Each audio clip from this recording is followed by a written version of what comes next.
Hey there, Meadowbrook, Pastor Gruber here, and thank you for joining us for today's Meadowbrook Ministry Moment. Today, I would like to talk to you about where are you going? All right, and so I'm going to ask you guys a few questions to start off. Those questions are, where are you going in life? All right, what's your end goal in life? Do you want a large family? Do you want to work a certain job? What are you doing? Do you have a plan to get there in your life? How are you going to accomplish where you want to go? All right, and again, another way to say it is, what are your goals in life?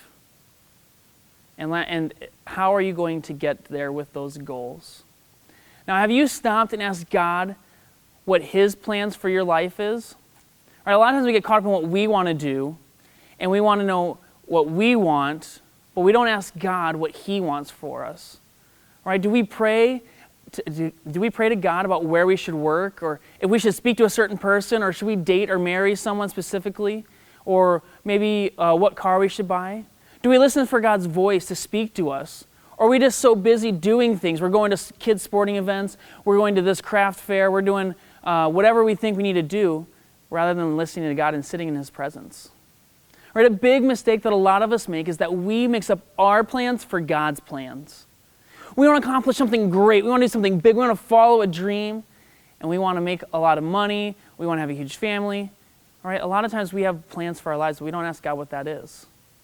Other times, God gives us a picture or an idea of what His plan for our life is, and guess what? We charge straight after it. We make plans to get there. We do what's necessary. We work extra jobs. We save money. We have fundraisers. All right, we adopt kids. But we forget to ask God how we want to get there, how He wants us to get there. Right? Often, when we're chasing after God's plans, it feels like we're just wandering in the dark. We know which direction we're going to go. God tells us, go due north, but we can't see how to get there because it's dark out, it's pitch black.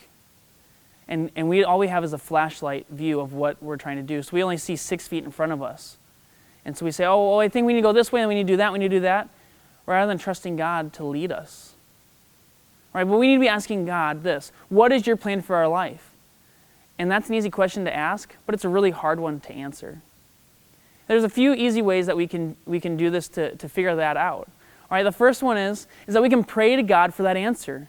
All right, we can read His Bible, we can spend time in His Word, and we can fervently seek God and rest in His presence. The more time we spend with God, the more that we understand His ideas and what He wants in our lives, and we can reflect Christ more.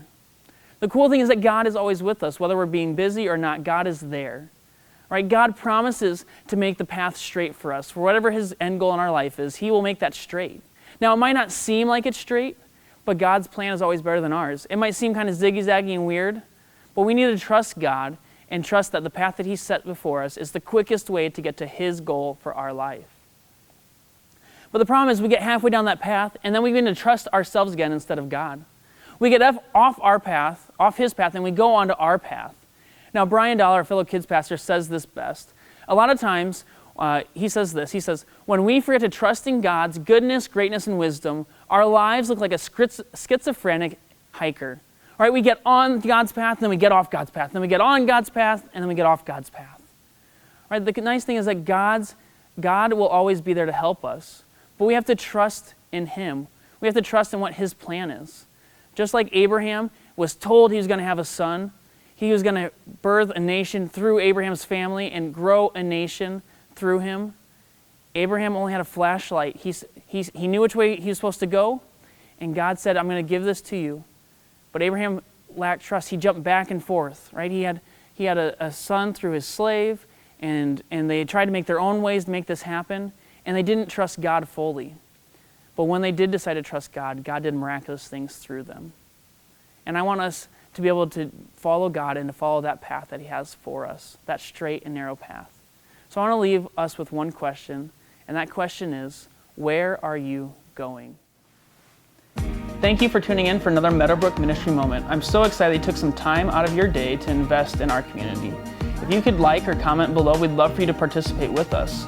And also, if you want to see more videos like this, make sure you subscribe to Meadowbrook Community Church. Have a great day.